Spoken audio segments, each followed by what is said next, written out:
All right, lesson 8, mastering advanced editing techniques. So in here, we're going to look at performing a 4-point edit. We're going to change the speed or duration of clips in a sequence, replace a clip in a sequence, replace footage in a project. We'll create a nested sequence, perform basic trimming on media to refine our edits. We'll apply slip and slide edits to refine our edit, and then we'll look at how we can trim clips dynamically. So if you go in and open up lesson 8, inside of here, should open up to the first of your sequences in which you will have your 4-point sequence open on here. So we go and we start thinking about what happens. Up to this point, we've mainly been working all 3-point edits. So we go and we define ourselves in and out points for the clip.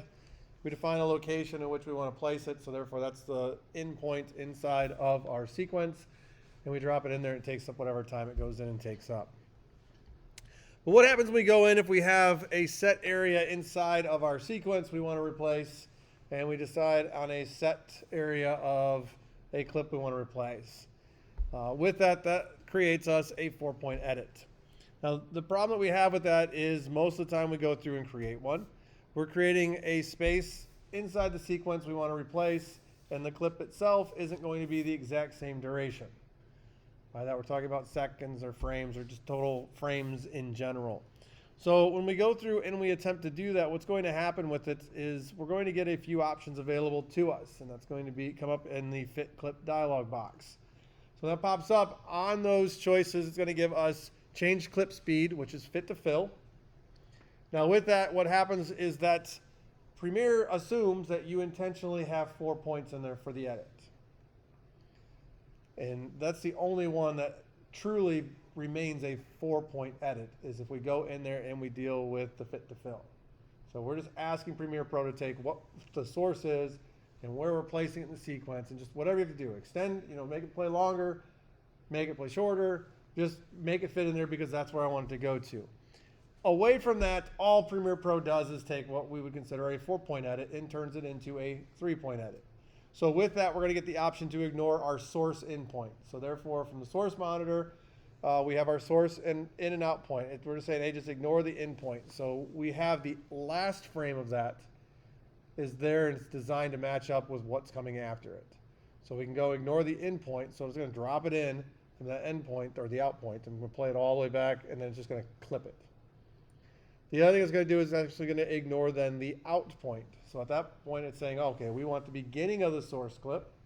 So since we have the beginning of the source clip, we're going to start it there, and it's going to play, and we're going to use as many frames as we can, and we're just going to cut off the end of it. The next one then goes ignore the sequence endpoint. So with ignoring the sequence endpoint, it just says, okay, we want this clip to be here. We want it to end at this spot.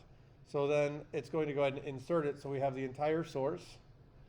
And it's just going to go ahead and adjust then coming back before the from the out point back, ignoring an in point. The last option then allows us to ignore the sequence out point. So therefore, it's going to start the source. It's going to go through and just ignores where it is at the end we want it to go through and end at. So as you go through and start to work with those, it's important to know that every single one of those is going to change the appearance of what's happening in one way or another. The first one is going to actually change the way that that individual source object plays. So if we need it to go ahead and play longer, it's going to end up playing, multiple frames will go on there, so it'll be a slower play. If we move it down and collapse it, it's going to actually play much faster because we're playing through that source inside of there. So as you go through and you start to work those, the key thing to know is that if that fit box pops up, what's going to happen is that right away should just trigger in your mind that I have 4 points in here. What is it that I'm trying to do, and why do I have 4 points? So just keep it in mind as you get into there. So if we go and we start to look at and making ourselves a 4-point edit. If you go ahead and look at the 4-point sequence that should have opened up right away for you, we go ahead and if we take it back to home and we play through, We're going to see what's happening with our clips as it comes in. We see a highlighted section. That's the section we're actually going to go in and deal with replacing.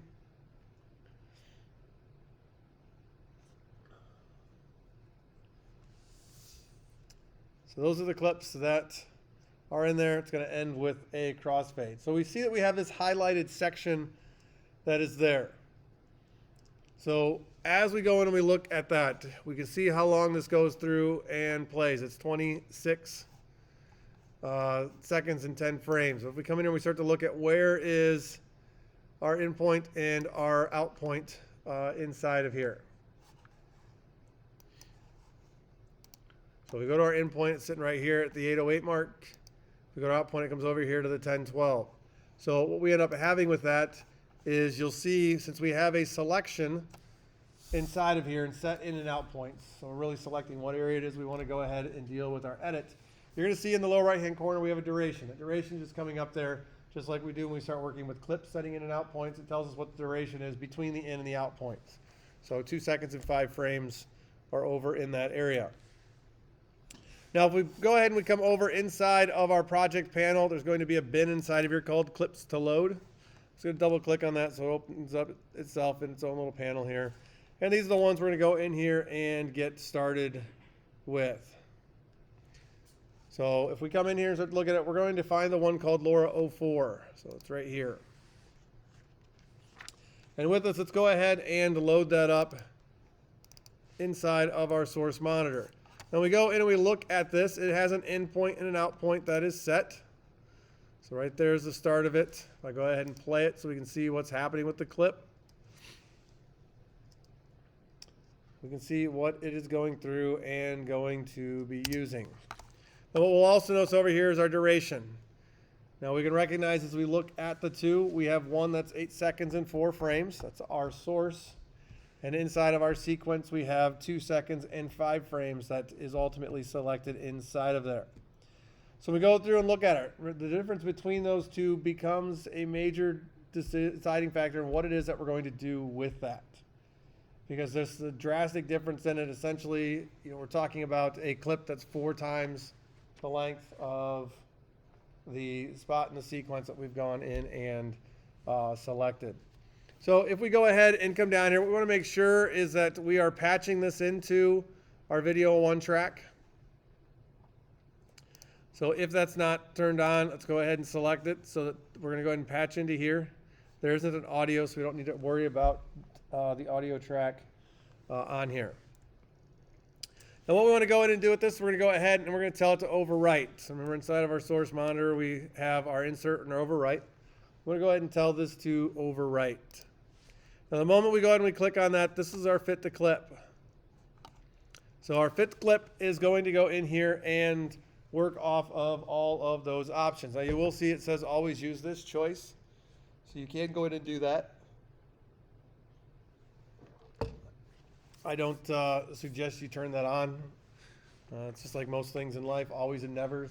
There's going to be times where you don't want to use them. So with this, we can look at what happens if we go in and select them. So the first one we want to go ahead and choose, let's go ahead and choose our change clip speed. This is our fit to fill. At this point, we're assuming that this is all the whole choice in editing this and placing this in there and what we have for in and out on our sequence and also inside of our source monitor for our clip itself was done on purpose. So we're going to say OK. Now as we go in and we work with that, you'll notice that since the in and out's been replaced, if we look in the lower right hand corner, it's now at 2610. Remember, that's the time we had for it, the whole clip. Now the other thing we're going to see inside of here is we have our clip. Now if we go ahead and we expand this out, so I'm just simply going to the bottom. I'm going to drag this over so I can see more of it. What you're going to notice is here's the segment that actually went in and was replaced. You'll notice inside of here it says 369.81%. That's because as we go through and look at it, the way that this is going to ultimately play back then, you can see is much faster. And that's because what we've asked us to do is to play all of what we had there, all 8 seconds, in just that 2-second window. So it's gone in there and it's sped it up. So it's playing, like I said, at 369.81% of what its normal speed would have been. Now, as we go through and we begin to work with items and work with videos, what may end up happening is that slow motion will become something that you're going to actually go in and use. And with that, it allows you to go in and control things from an artistic standpoint. So if we go through and we start to work with our fit to fill, there's times that you may go in and select an area on purpose. So it's going to be a larger area you want to go in because you want it to take twice as long to go through and play. So if we go in and we start to look at, our clips, what's happening with it. We're running at 96 frames per second, and we have a video that is 24 frames per second. Then it's going to take much longer to play. So as we start to think about how are we using those, even the difference between 24 frames per second and 30 frames per second. So as you go in and start to shoot and use your cameras, it's possible if you grab a different camera that it's going to have different settings. So you will want to make sure that those work for you. We go and we start getting into slow motion. Of course, a higher frame rate is going to allow us for a smoother playback, usually a higher quality of video when we go in and start to work with it. But we also have to go in and balance out what's going to happen as to where is this going to go back and play at. So if we're playing a clip and a clip ends up playing at 50%, it's going to take twice as long. So you have to think about that as you go through. If you're going to film something and we're going to slow that down and we want all of the action to be there, how long do I need to go in and select inside of my sequence to place that into there? So there's all things you have to start to think about, whether if we had 10 seconds and now I want the slow motion, now it's going to play over 20 seconds. Now when we go and we start to think about the old setup with the cameras, they used to have the old hand crank, so of course you could slow down how it's picking up on a certain sequence to slow down the actions and that.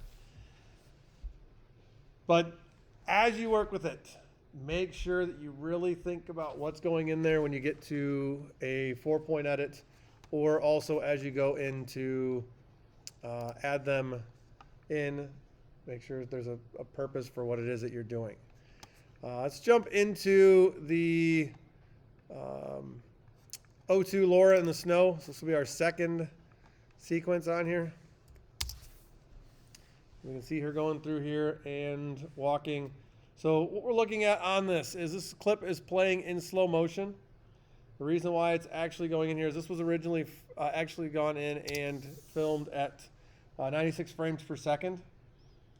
And then in this case, it went in here and they set it for a 24 frames per second playback. So what you can see is happening with that is she's moving slower inside of there, and that's because of the way that the frames are actually set. So if we go in and we start to work with our clip that's in here. So we have a clip that's available to us. If we go ahead and right click onto our clip, we'll see down here we have our reveal in project. What this is going to do is going to show us over inside of our project panel where the actual image is at and what the image or the video ends up looking like. So if we come over here to this LoRa 01, if we go ahead and right click on this, what we'll find inside of here is we can go ahead and we can modify what is in here. So we'll go to modify, interpret footage. This is going to allow us to go in and begin to change what is available with this. So we go and start talking about interpreting it. It's essentially going in and going to modify what's there. Hence the reason why it's underneath the modify menu inside of there. So once we have this in here, what we're going to do is we're going to go ahead and say assume this frame rate. And what happens if we take this up to 96 frames per second? So all we're telling it is to go ahead and run it at this speed. This is the original speed of it. And with that, we'll go ahead and click on OK. So now when we go back, you can see how it's going to go through and play. But then what you're going to notice is that it's going to stop. So remember we talked previously about those diagonal bars being freeze frames when we start thinking about it from a standpoint of transitions. Inside of here, what's going to happen is that's now going to play at that pace because we just went through and we interpreted what the footage was inside of there. So as we go in and we place it, that's what's going to go in there and work with. So we can see now, instead of it taking the full time, which was 1309, it now is done in all of about 3 seconds. So if we go ahead and we grab this other, we take this LoRa1, if I were to go ahead and just drag out and drop it inside of here, notice the difference in the clips when they come out there. So now that we can see both those side by side, we can see what's going to happen with that. The new clip is going to be shorter, but since it's already inside of the sequence, we went through and we did the interpret footage. It's just simply going to reduce, you'll see where it's playing, but it is going to leave that other area out there, which means we would need to go in and remove part of that, or we can overwrite and things like that as well. If you were to go through and watch them, you'll see this one here plays.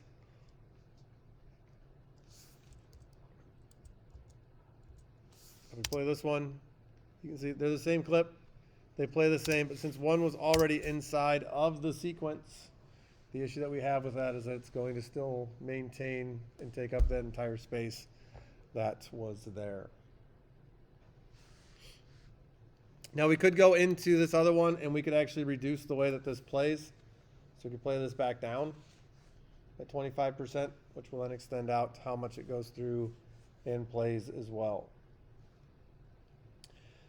Now, as we go through and work with it, it's usually more common for people to slow down footage, but it's not uncommon for us to also speed up clips. So if you go and you start working with something, usually it's like a how-to and you want to skip through the stuff that nobody really cares about. So we'll grab sections and we'll just highlight those sections, and then we can ramp up how fast that's going to go through and play. So let's go in and look at our project. Let's go back into here, and there's an 03 speed and duration. So let's go ahead and pull that up. So there's the Valley of Fire. And if we go ahead and play it, this gives us an opportunity to see what is going on inside of this clip. This is a 20-second clip. It's a drone shot out in the desert in Nevada. And what we're going to do is we're going to go in here and we're going to look at speeding this up. So we have this set. If we go ahead and we right-click on our clip, what we'll find here is speed and duration. So let's go ahead and click on that. Here's our clip speed and duration that's going to pop up. So what do we want to go through and do with this? Well, there's the speed. It's currently set at 100%. We can go ahead and choose to speed it up. We can go in here and we can change our linking our speed and our duration together. So if we go through and start to work with this, we can speed this up and keep it actually at the same duration, or we can go in and say, well, if it's going to play 200%, it's going to take the half the time, or we can go in and say, well, we want it to play faster. So what is it that we want to go in and ultimately control with it? So when we go through and we start to work with them linked, you may hear them called ganged or unganged. So more or less what's going to end up happening with it is we're going to start to look at what plays into it. By default, when we go through and start to work with it, anytime we go through and we change the duration of a clip, what's going to happen is it is going to leave us a gap. So it is not going to go through and actually ripple delete what is inside of there. If you want that to happen, that's where we need to come down here and make sure we check on our ripple. We also have maintain audio pitch. When we go through and we start to work and adjust our clip, what's going to happen is it's going to push a different pitch to it. So it's going to go up and down as the speed changes. So if you speed it up, all of a sudden you have Alvin and the Chipmunks that are, doing your audio for you. If you slow it down, all of a sudden it just gets really. So if we slow down, it's going to force the pitch is going to drop. As we speed it up, pitch is going to go up. If we go down here and we maintain audio pitch, it will hold that on a level plane with it. So when we go through and we start to look at this, we will want to make sure that we go ahead and keep this linked. So that way we're looking at it from a standpoint of what is our clip, how long does it play? Well, if we come in here, for example, and we go to 200%, we should expect that our duration is going to drop. It's going to cut in half. We're going to double up how fast it goes. We're burning up more frames as we go through and get into there. If we go in, if we go in and we set it to 50%, so it's going to slow down the motion, but it means we're still going to play all of the motion, so it's going to ultimately go in and take it twice as long. So how does this end up looking? Well, let's go ahead and let's set it to 200%. We'll go ahead and we'll click on OK. And now if we go back to home and play it, now we see that we're flying faster.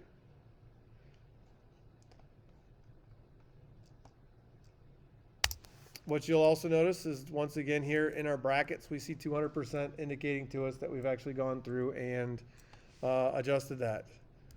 If we undo it, you'll notice then that where I was initially ended at, where the playhead is, I still am only halfway through it because of the fact of how we went through and ultimately played that. If we go right back into here again, we go ahead and we set that to 50%.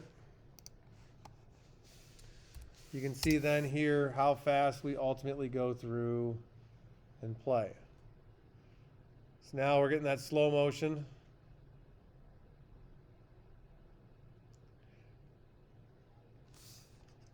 One thing to watch as you start to adjust things and start to slow them down, depending on frame rates and things like that, is you're going to start to see kind of that bounce to it. So just be aware of that as you go in and use it. So I'm going to go ahead and undo that. Let's right click and let's go in here now. Let's go speed duration. Let's go ahead and ungang these. And let's go ahead and let's change what we have here for our speed. Let's go ahead and drop this to 50. You'll see that when I went ahead and set that to 50%, it did maintain the fact that it's 20 seconds, and I say OK. Now if I go back home and hit play,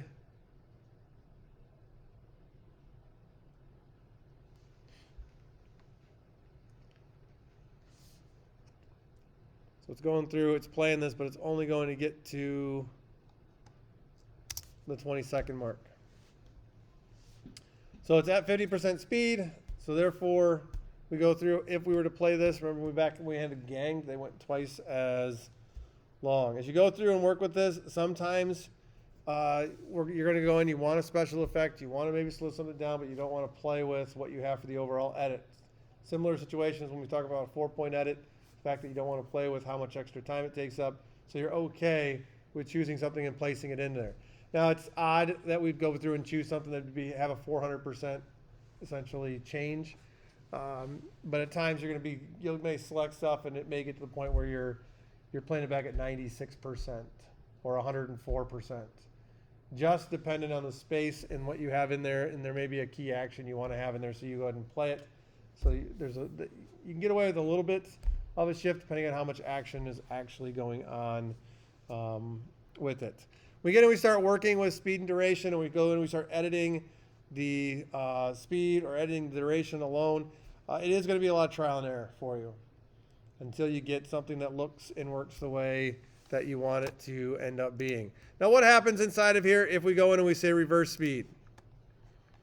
Now if we go ahead and we do that and we take this back and we put it at home, well, now you're going to see we're going to fly backwards. So instead of the drone going into it, we're now going to fly backwards from it. So there's other ways we can use this also for our, from an artistic standpoint.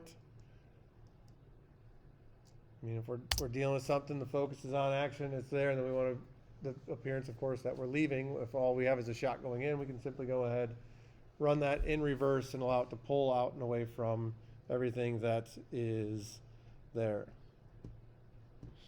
So now we have it at 50%, but you'll see it's going in reverse in slow motion, so you'll see negative 50%. So it tells us we're playing it in reverse at 50% speed. Let's go in here and look at our rate stretch. So let's open up 04 rate stretch. It's inside the project panel. It's another sequence that we have here. So sometimes we go in, we'll have something, and like I said, we've talked before about dealing with a clip, and we start looking at how close is it. Can we get away with running something at 102% or 98%? Yeah, you probably can. But another thing we can also go in and work with is our rate stretch. So with this, we're going to go in and look at a clip we have here. Now we have audio as well as video for this clip. Now what's going to happen with this is synced up to the music that is here. And we go through and we start looking at our clips inside here do have the desired content, but what ended up happening is our first clip is a little short. So we want to go ahead and fix the gap between the first and our second clips inside of here. So we're going to go in. Could we go in and work with the speed and duration adjustment? Yeah, we can.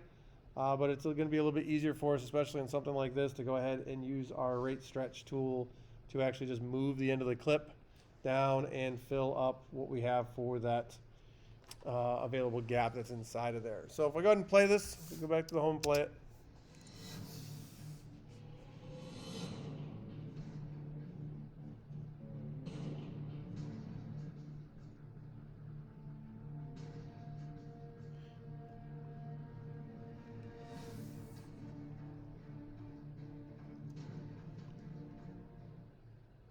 So we have on here, you can see it's synced up with the music. So we want to go ahead and work with our rate stretch tool to go ahead and adjust what we have for this. So if we go over and we look underneath of our ripple edit tool, so if we come over here and hold down, we're going to see inside of here that the very bottom one is our rate stretch tool. So we're going to go ahead and we're going to grab a hold of that rate stretch tool. Now what this allows us to take the right edge of a clip and drag it over until we bump into the other one. So if I come out here and we look at this, we have our first clip here. So if I come up over top of here and I click and start to drag, we're going to see that we're going to go ahead and adjust what is there. We're going to drop it inside of here. Now once you go through and you do that, we are going to see how much did we go through and change this. Well, if we look at this, we see 37.91%. So what do we anticipate is going to happen with this clip when we play it?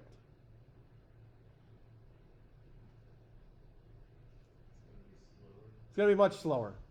So when we go through to play this, we're not trimming anything. So when we talk about trimming, we're not going in and saying, okay, let's add some content to this. So we're not going in and dragging out essentially what we had as the out point of the clip. We're just telling this to go ahead and run over this period, which takes us to 37.91% with that. So we can do the same thing if we were to go in here and move over to the second and third. We can click on that. We can drag that over. It's going to snap on there so that we go through and we play this clip, and this clip's at 48.95%.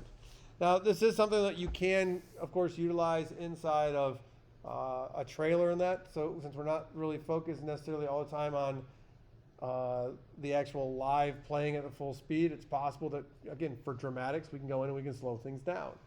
So if you are looking at certain clips as you start to work on movie trailers, that you can go in and begin to adjust that. Now, if for some reason, as you went through and were dragging those across, they didn't click to it, just make sure your snapping is turned on. So if you found dragging over, it didn't get close and jump over like mine did, that your snapping is turned on for that.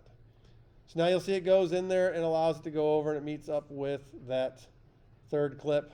And then the last thing we're going to do is we can come in here. We have this third clip. I want to drag that clip over to the end. Make sure you're up above the transition, or otherwise it's probably not going to work for you. So now it goes through, and that was at 43.64%. Now what happens is the duration of everything that we have on here actually goes through and plays itself out. And we can go back to the beginning, and we can play that, and you can see what's happening with it.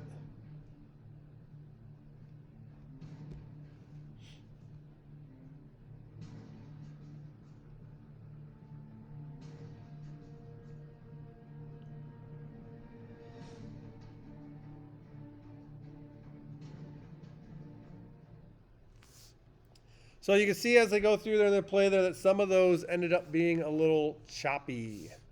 Well, if we go ahead and we grab our selection tool inside of here, right there, shortcuts V. Nice thing is V is your shortcut across the Creative Cloud for everything. Let's just go ahead and hit Command A, which is going to go ahead and select all of our clips. And then what we're going to do is we're going to go ahead and right click on these. Now, once we right click on these, we want to go in and we're going to adjust them. So if we come down here and we look at our time interpolation, what we're going to do is there's optical flow on here. This is going to allow it to go in and smooth out what we have for the playback. So as we go through and we select that, it will now change what's there. You'll notice that we have the red across the top. So you're going to have to hit return to allow this to go through and render itself out.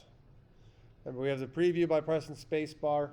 If we have actions that are in there, especially when we see the red across the top, it's going to indicate to us it needs to be rendered. So we're going to go ahead and hit return to render it. Now you'll see it renders its way through.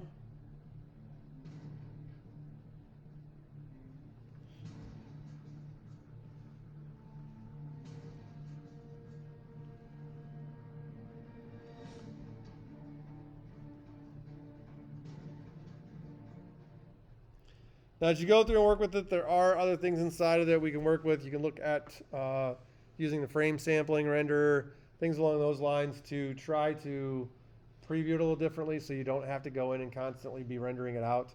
But you will want to use the optical flow at the end anytime you go through and work with playback speeds, just so it doesn't give that chop to it.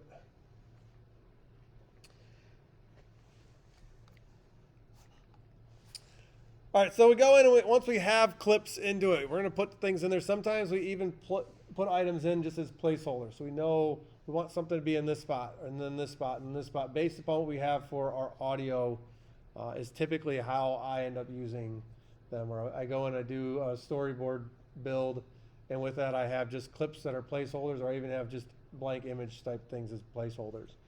So what if we want to go in and do a replacement to a clip that's inside of there, or do what they call a replace edit.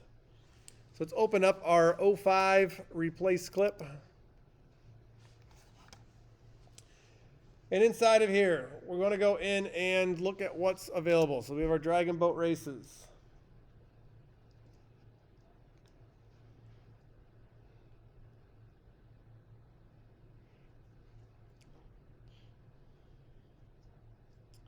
Now, as we go through and we look at this, again, we're looking at it and we're thinking about what things are we using. Well, if you look at your sequence, you're going to notice that clips 2 and 3 are actually the same shot. So sometimes we're going to place things in there just knowing we want stuff in here. So again, they're placeholders, much like when we're working in something like InDesign, that we're doing placeholders for images and text.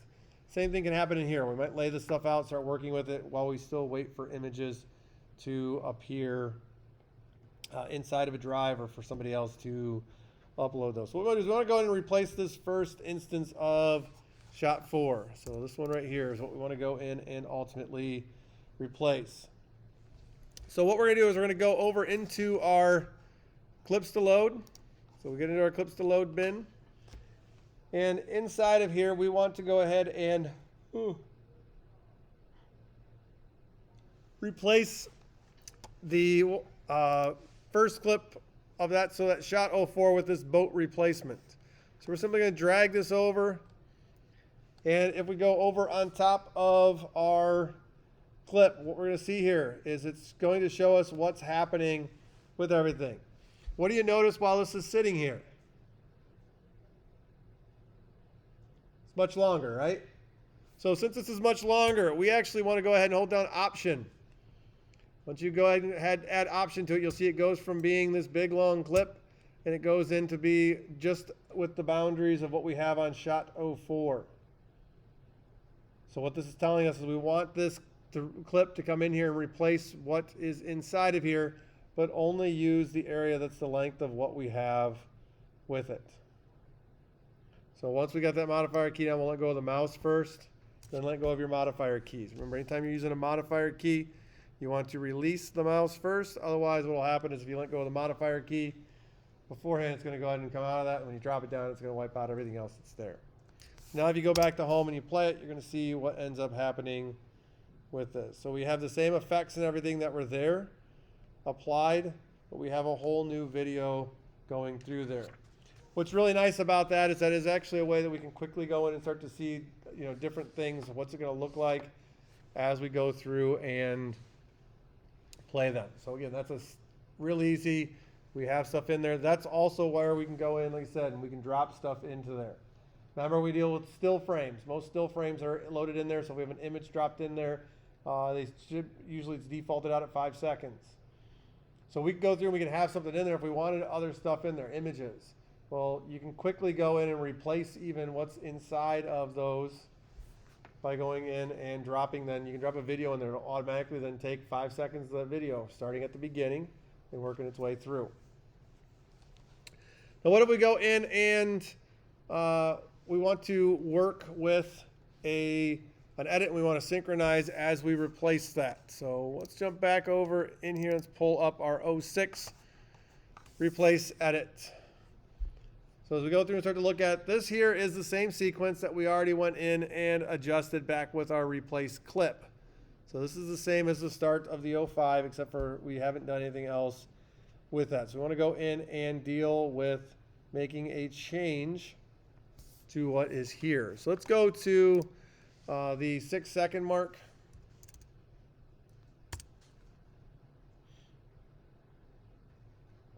And we're going to go in and work to actually do a replace edit with this. So let's go ahead and we're going to select that first instance of the shot 4. And we want to come over here into our project, and we want to pull up another clip called shot 5. So shot 5 is actually inside of our sources bin. And here we have shot 5 MOV. So we go ahead and put that up here.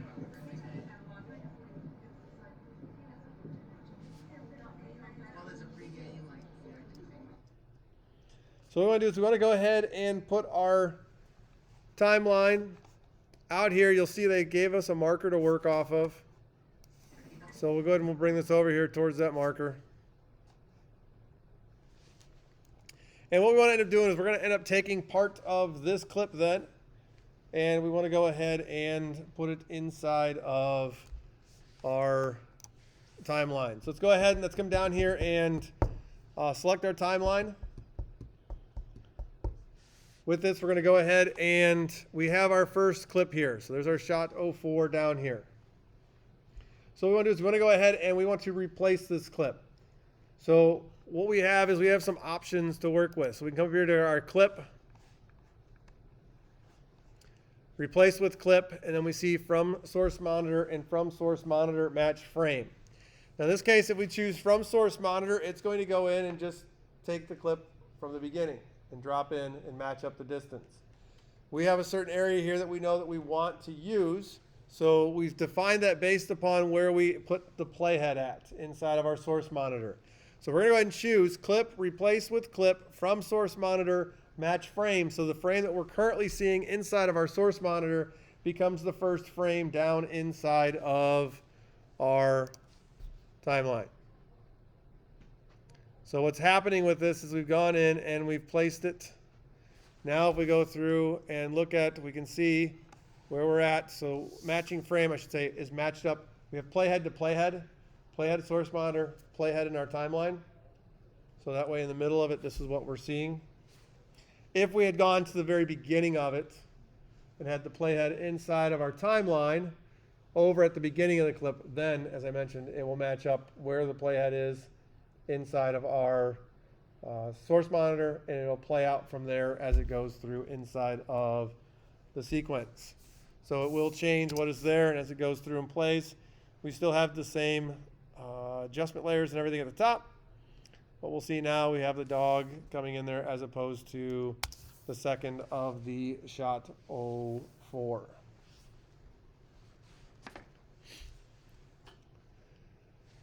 So we can also go and we can replace footage. Now what happens when we replace footage is it goes through and it pulls up, it's going to drop it in there and replace what we had. Maybe you have something that's in there multiple times. Maybe you want to go ahead and update a logo. Maybe you want to go in and change music. There's a lot of reasons why we go in and ultimately replace footage. So I jump back over in the project setup and we come in here to the 07 replace footage. If we go ahead and we play it, we'll see something very similar to what we had before, but inside of here we want to go through and begin to change some of our content. So if we go ahead and we look at it, we see where things are at. But what we want to do is we want to go ahead and we want to ultimately replace the graphic that's inside of here. So what we have here is we have this Dragon Boat Races. We want it to go in here and, again, take place of what's here. Also allow it to go ahead and run out the duration that we had in there as well. So let's go ahead and make sure that we're into our clips to load bin. And inside of here, we have this dragon logo.psd.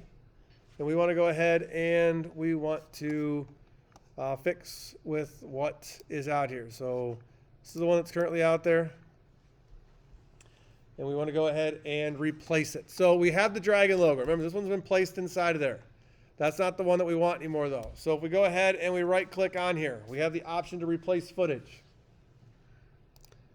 By us going in and doing it this way, what's going to happen with this is we're no longer going to have to go in and say, okay, well, where is it that we want this to be? We're going to go in and be able to select the item, and then once we select that, it's going to go in there, and anything that it has where it's been placed in the instances inside of the document, it's going to go ahead and replace that for us. So we need to go in to our lessons, assets.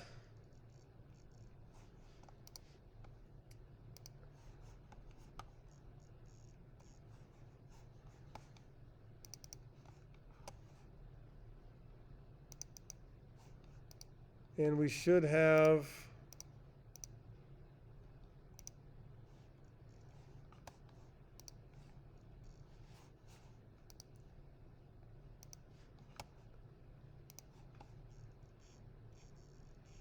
I'm not seeing my other assets.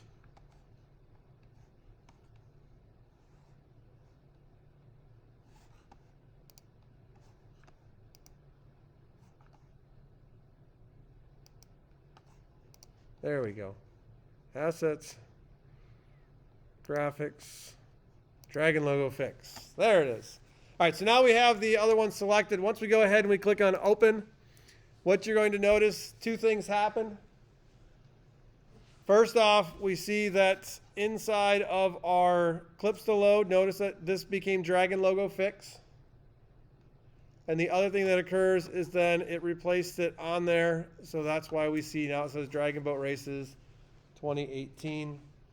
It hasn't changed anything else inside of the sequence except for the fact that it's gone through and replaced the file both in the bin and also inside of the sequence. So you can see how we go and replace footage. It's a quick way to go in and adjust that. If we went in and we put items inside of here, we go in and just choose a whole new video and replace it. So if you lay certain things out, if you come up with a design for certain stuff, we could go in there, and if you get a process going, you can have a bunch of effects that happen. We can change out images, and the same effects then can run their way through it. So we can create something once, and then by replacing the stuff, use it over and over again for different clients, different projects, things along those lines. Now, another thing that we can also work with is we can nest sequences. So when we start talking about nesting sequences, it's when we take one sequence and we edit into another sequence. Now, where this becomes advantageous is we can go in, and if we have people working on different segments, different areas, we break it down into those manageable parts. So then once you go through and you build it, we have the sequence. We can go ahead and we can drop the sequence into there, so we're not stuck having you go in there and work with say much longer files or a lot of different files inside of there. So what happens when we go through and we use nested sequences is that it's actually going to simplify your editing. So therefore we can do a lot more complex work, but we can do them in separate parts. That way we don't accidentally move clips around, or even worse off, go in and actually ruin something that's already been done. It'll also allow you to apply then an effect overall to a group of clips as opposed to doing it multiple times. We can apply that effect to just a nested sequence. You can go through and you can start to use sequences then as source media. So as we start to look at using them into other sequences, organizing your footage, And then the other thing is also allows you to apply transitions overall to a group of clips as opposed to just one single item. So as we start to work with sequences is making sure that we are familiar with what exactly are we going in and working with. So as we start to add stuff, in the upper left-hand corner of your timeline panel is the insert and overwrite sequences as nests or individual clips. So what is that? That's right up here. So let me see what's here. What are we doing with this? Insert and overwrite sequences as nests or individual clips. If we go through and we see it with the slash through it, what's going to happen with this then is that we're going to go through and ultimately we're going to be adding stuff into the main sequence as a single nested sequence clip. The slash is through, they're saying no, we're not going to bring them in as individuals, we're going to bring them in as a actual nested clip. So as we go through to work with that, it's important just to pay attention to see what's there, what's happening with it, how do you want to work with the stuff. If you're bringing it in on purpose to use it as a clip or as a nested sequence so that you can add stuff to that or control that, then make sure that it has the slash through it. If you want to bring them in and you're bringing in 3 different video tracks and 2 different audio tracks and you want to be able to edit them as individuals, we want to make sure the slash isn't there so it'll actually write them onto individual audio video tracks, so they're individual clips then that we can go in and still continue to work with. So how does this ultimately end up looking? Let's go back into our project and let's pull up our 08 bike race. So if we go ahead and we see what's happening with this as we're going through here on our clips.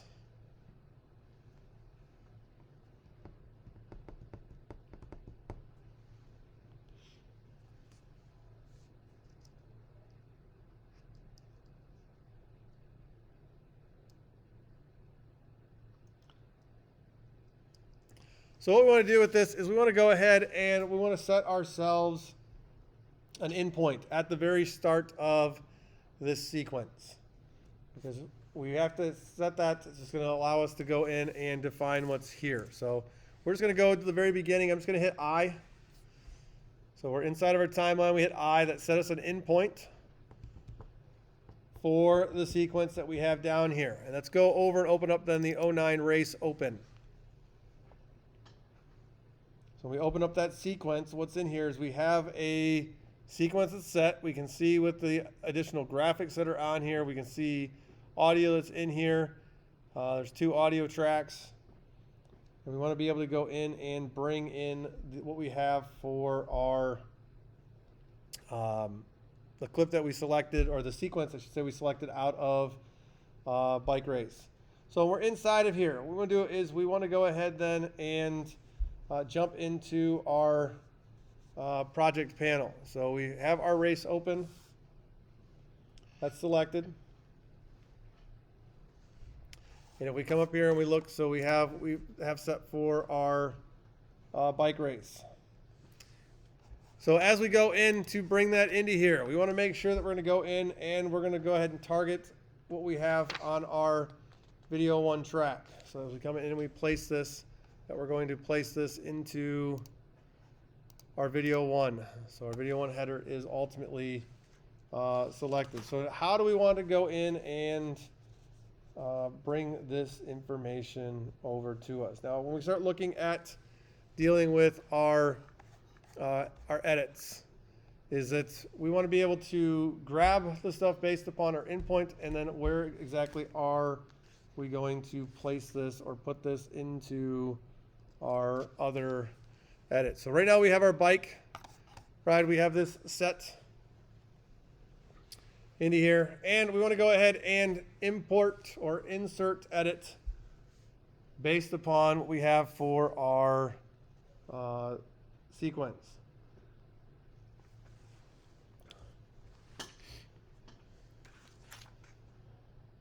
Make sure I have this where they want us to put this one in.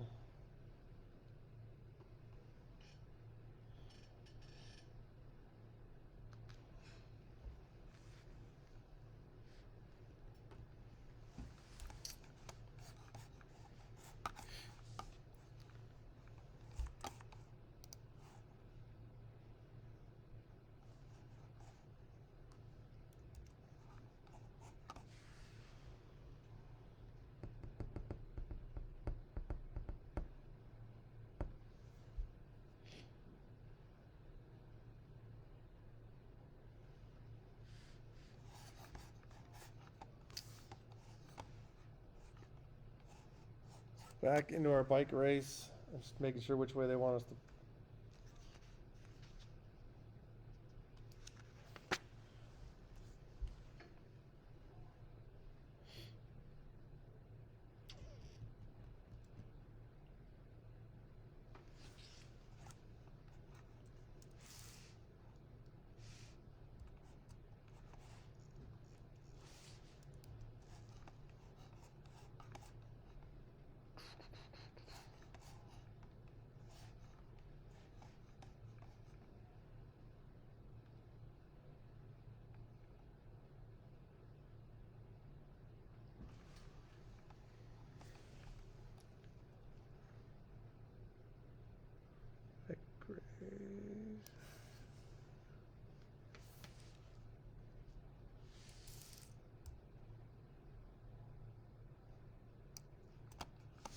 Okay, that's what.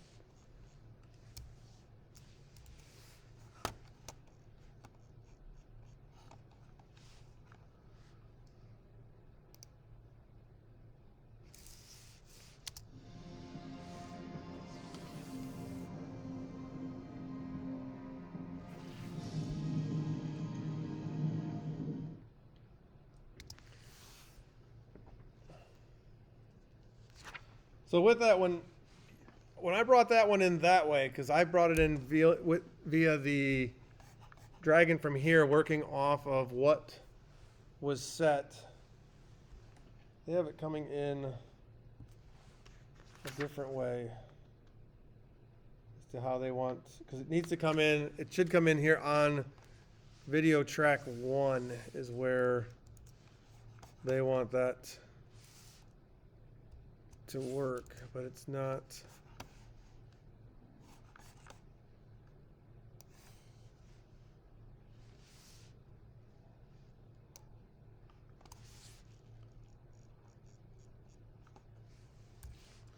Mine keeps causing. Why did, there it went.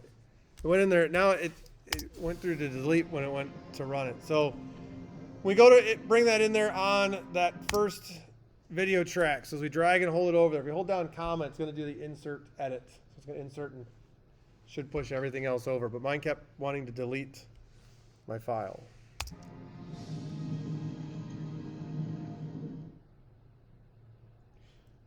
So we look at what's going on. So it's bringing in what is there. So this is bringing as a nested sequence. Now what happens if we uncheck that and we go ahead and do the same type of thing? We bring this over here.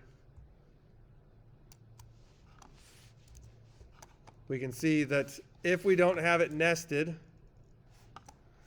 what ends up happening with that is it comes through and we have this period where it's going to put in there. There's advantages and disadvantages to both of these. When we go in and we bring them in, if we bring them in as individual clips like this, I can still edit things. I can still replace things, replace footage. All that stuff can be done inside of here the way it currently sits. If I bring in it the other way, it does allow us to add additional things to the overall sequence as opposed to doing it on individual items as well. So this allows us to go in what's the difference between nested and unnested. Most of the time we're going to go ahead and we're going to have that turned on.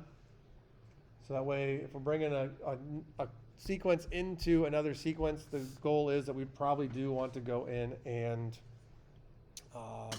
set that up so that way it is allowing us to use just the sequence itself.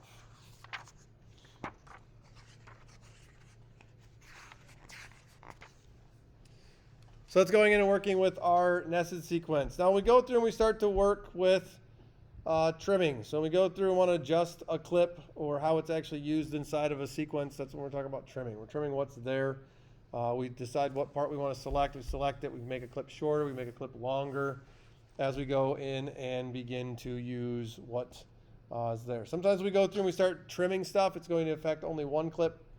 Other times, when we start looking at adjacent clips, it may actually go in and impact multiple clips. So we go through and we start to work with them. What do we want to do with them? Well, we look inside of our source clip, inside of our source monitor. It's typically where we go in and begin to adjust what we have set. So our in points and our out points that are available to us. As we adjust those items, and what's going to happen with that is it will allow it to update inside of our sequence. So by default, though, we go in and we open up a sequence clip segment inside of our source monitor. It will navigate automatically and zoom in and out to allow us to see that specific area that has been selected. So what can we do inside of our source monitor? We go in and we open up something in there. Well, we can go in there, we can actually add in new in points and out points. So we can go and set those. We can also go in and we can drag our in and out points inside of that source monitor as well. So what happens when we go and we start to trim inside of a sequence? We're going to go and we're going to make a single clip shorter or longer. When we do so, we're going to refer to that as a regular trim. So we're just going to do a regular trim, which is a fairly easy process for us to go through and work with. So let's open up our O10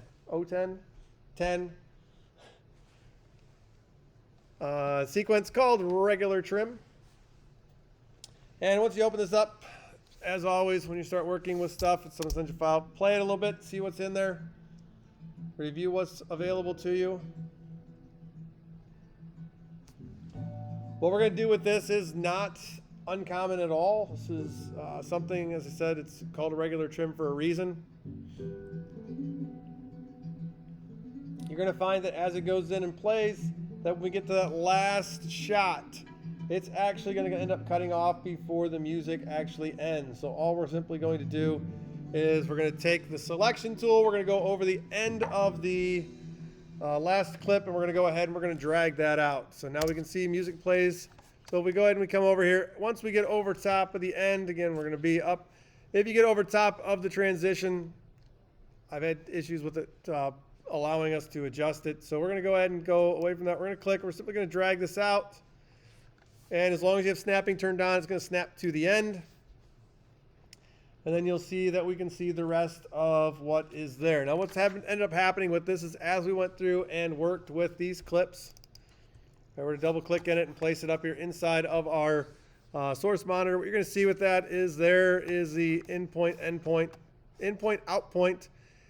And what ends up happening with this is it allows it to drag all the way out. If I were to click on here and drag this over, you're going to see down inside of your timeline that the same thing happens before it goes away from there. So if I grab a hold of this, it will allow me to go ahead and drag that out to match back up with where I had the end, which does the same thing as when I was down here. So that's one way we can go in and simply do a regular trim for that. So we're going to drag that out. Now what happens when we go in and we want to work with items, or, I mean, we can do this on any of these. So if I were to click on another one, you'll see it goes in. And we can drag that down too. Both those are going to be regular trims. Easy for you to go in through and do. Of course, we go through and run it on the one. We're going to create a gap. So then what are you going to do with the gap? Something to think about as you go in and begin to trim up what is there. We open up 11, ripple edit. So in this case, what we end up having here is, again, we have a clip that goes through and it stops. Could we go ahead and could we drag that one out? We could drag that out. But what we want to go in here and work with is to go in and change the duration of clips. And adjustment as we do that is going to ripple its way through. So if we go in here and we start to look at it, maybe that last clip, we don't want to make that long. We want to go in and adjust the other clips to account for what is there. So we can extend one here, extend one there to account for however many frames we have there at the end that aren't currently being filled. So we go through and start to look at it. Our ripple tool is usually available inside of our tool panel, and it's typically the one that we have on top. But since we went in there and we used that rate stretch tool, we are going to have to come back over, hold down on the rate stretch, and the very top one is our ripple edit tool. So once we go in and we get a hold of this, what we're going to do is we're going to come in here to shot 7. That's this one down here. This one right here is our shot 7. We want to go ahead and we want to adjust this by taking the right edge of the clip, and we're going to go ahead and drag it to adjust then the length of this. So what we're going to do is we're going to come over top it. Once we go over top it, you're going to see this yellow bar with the arrow on there. It's like a bracket with an arrow. So that left facing bracket is going to allow us to click and begin to drag to the right.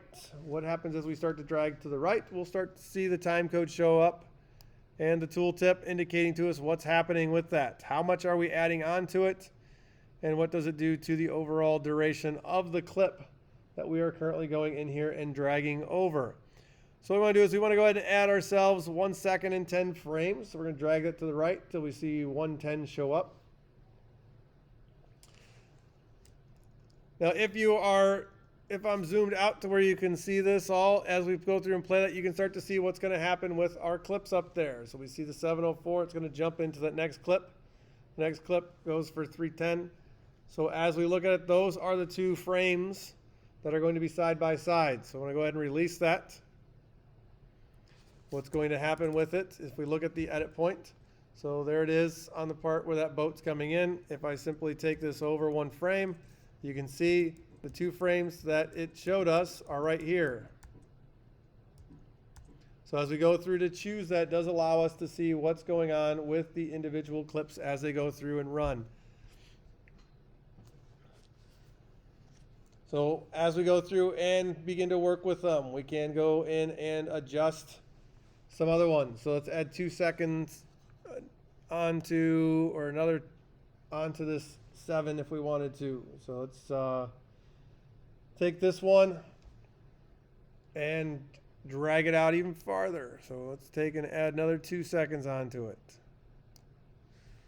And we can see that as we go in and we grab that, it simply takes the other shot 8 that's next to it, continues to move over even farther. So as we go through, any edits that happen inside of here are going to automatically ripple their way through what we have inside of our sequence. Let's open up sequence 12. Actually, let's stay in 11 for a moment. I missed one. So the other thing we also can do inside of here is a rolling edit. So it allows us to go through and change what's going on as we start to look at the overall length of our sequence. So we can go and we can extend and adjust what it is that we are seeing. They may call it also a double roller. We've got the 2 arrows that we have on side of there. As you hover over top between a sequence, what you're going to see in here is we see that we have a line with our arrows going in each direction. Now what's going to happen as we go through and we click and start to work with this is our program monitor once again is going to go into a split screen. This allows us to roll this around to find a better match between the 2 shots. So what's really happening here is as we start to look at it, as we transition from one shot to the next shot, we want to make sure that these look a little bit better. We can adjust to where things are coming in. We start to look at how things actually get onto the screen. So if we go ahead and we set this in between there and we click and we start to drag, what you're going to see here is it's looking at what area are we at. So we can start to see how it's coming on one and off on the other. So we can adjust exactly what frame do we want to have this on to make it work out better. So we could bring this back in here. Now, downfall for mine right now is that I have my playhead in a location that is going to interfere with where they ultimately want us to be at. We want to go -1 second, 19 frames, so you can see where it's coming on to that. So if we start to look at what's going to happen, it's going across, and then we see the boat coming out onto here. Now, by adjusting this, what's going to happen with that is it does allow us, again, we're looking at the 2 frames. So when it hits that transition, what's happening between shot to shot. So when we start looking at it from potential continuity standpoints, just content that's on the screen, we can control so we can start to get those actions of something entering the screen, something exiting the screen to smooth out what we have for our overall story. Now, another thing we do, we start talking about slip trims. So it's changing in and out points of a single sequence clip. So as we go through, start to look at it, it's actually rolling that. So we're still seeing the same amounts, but we're rolling where the in point and the out point is at. Essentially, if you think about it, a window into time, we're taking that, the window's the same size, we're sliding it back into a different area. So if we just simply go ahead and we get into our slip tool, or our slide tool is what it actually is listed as inside of here. So there it is, our slide tool. Again, we got the picture frame idea from it. So from that picture frame, that's what area are we ultimately going to be seeing with it. And we come into, we have this shot 5. If I drag back over, remember this is where we had the dog and we went through and placed it in there. What will happen with this, if we come over and we grab this, it will allow us to adjust what is happening with that individual clip. I don't know why. So this is allowing us to move around.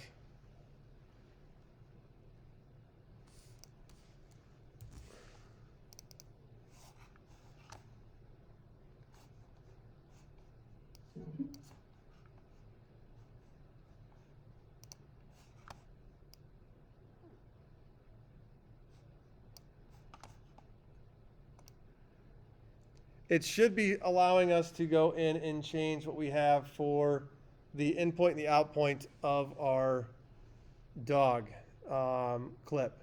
It's taken me off of the slide there, and what it's doing is it's changing the location of where that one is placed at. And it should be allowing me to change what's happening with this. Essentially, when we start to look at what do we have for our in point and our out points on that one, is what it should be allowing me to do.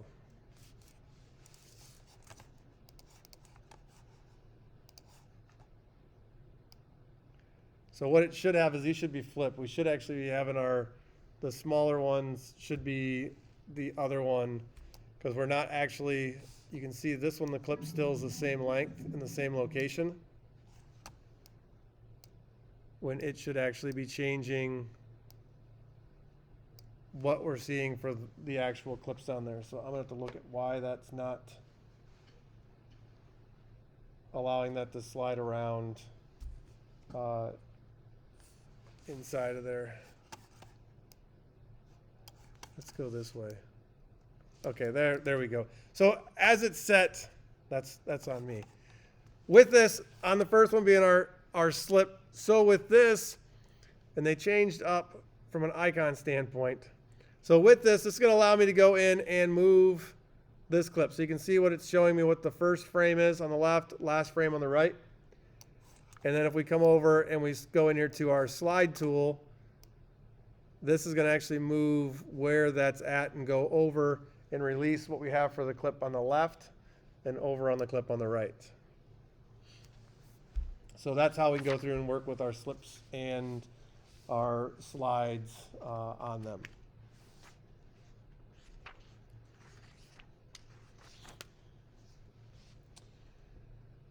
Now inside of our program monitor, we do have the ability to also go in and trim inside of there. So we can go through and we can start to work the same way with dealing with a regular trim, a ripple trim, and also dealing with a roll trim inside of there. So as we go there and we start to work with it, what's happening with our different clips, how are we ultimately using them? We have gone in and done stuff dealing with edits, so dealing with our lift and also then with our extract. So what exactly is happening with that? Are we lifting something out and leaving a space, or are we going to extract something out, which then allows the stuff to go in there and ultimately reduce itself down. So as we go and we start to look at what's happening when we get inside of our program monitor, this allows us to go in and decide to see, multiple clips in here. So when we go through and we start to work with this, what is it that we are attempting to do? Well, we're going to go in here and sort of look at what happens as we add in and make edits to them. So let's go into, what are we going to use here? Let's go into our trim view. So we'll go in here to 12. So once we get into our 12, what we want to end up doing is we want to go in and start to look at our edit points between these two clips. So if we drag over, we know that we have an edit point here.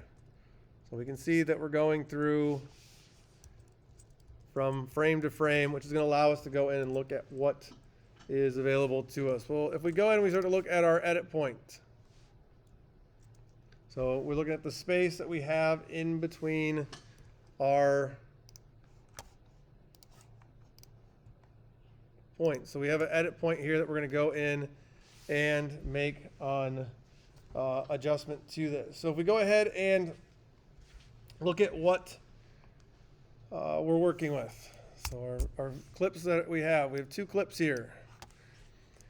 And a point that's going to go in between them.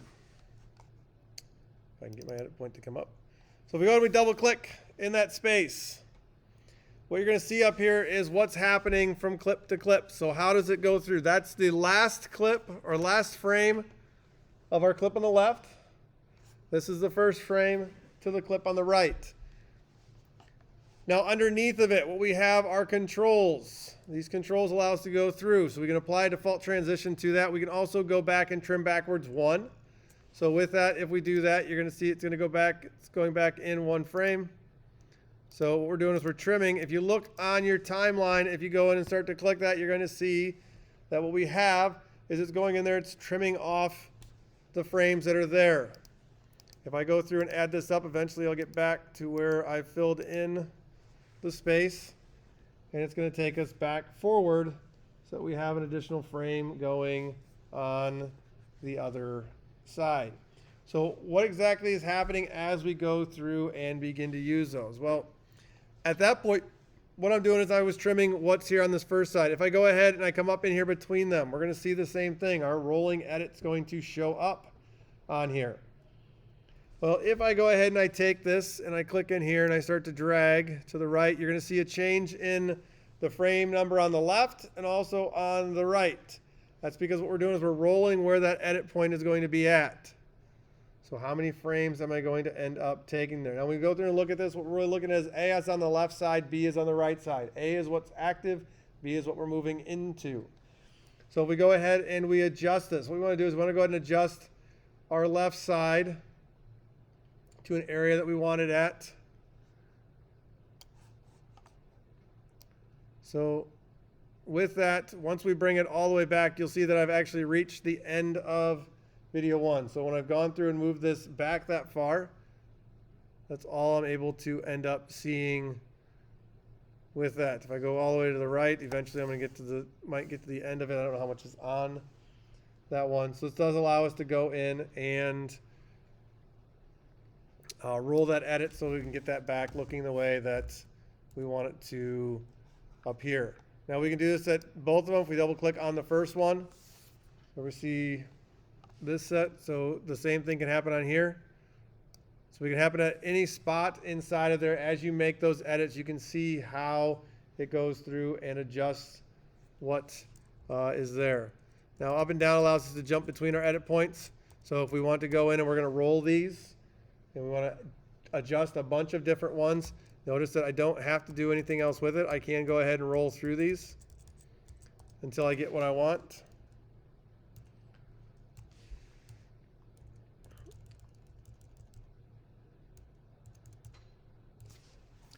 So each of these clips that we have, each of the edit points that we have, we can go ahead and we can bounce through them until we get to the one that we actually want to go in and work with. So any of these we can, again, grab a hold of and we can roll them down to match up with whatever it is we're looking at. So what happens with that too is it allows us to look at what's happening with the interaction. So when we start talking about continuity, when we look at a shot and jumps to the next shot and things may move or not be in a same positioning, we can go ahead and we can adjust that. We can fine tune with that. And again, arrow keys is the best way to jump between all of them. So we go in and adjust what is inside of there. Now, as we go through to work with them, as I said, we can go ahead and we can edit what's inside of there by clicking on the minus and plus. So we can go through and start to remove or trim backwards, trim forwards as we go through to edit those individual items by clicking on that. It's frame by frame, or we can go 5 frames at a time. We can also see then any type of shifts that have been made to here, in this case by 44 frames, are available to us. So we can go ahead and we can play same key shortcut keys that we've used in the past. JKL, J to go backwards, K will actually stop it, L is going to go forward. So this will allow us to play and pause and look at what's going to happen with the interaction, so we can sit there and play through and see what looks best on each side. Remember, this is playing each of those clips. When I stop it, notice that it dynamically jumps over. So as I go through and look at it, I play forward. I like what happens right here. When I release it, notice that the edit actually happens inside of there. That's all dynamic as we go through and play the items in that. So as you start to work with things, get used to using keyboard shortcuts, navigating through the things, playing a little bit with the tools. When they change icons and stuff on you, don't be surprised. So with that, we start looking at it sometimes, like I should have earlier today, looked at the name versus going in and looking at the icon because of the shift. But as you start to play with it, as you work with the stuff, start to think about what can you do with them, what are ways to work faster, how can we go through and work to fine tune the items that are in there. Now, going through just the first level of a class, it's getting familiar with what the tools are. The more you work with them, the better you're going to get with them. So that is working with advanced editing techniques, some of the other tools that we haven't gotten into yet, to expand out on what we've done with the basic editing tools.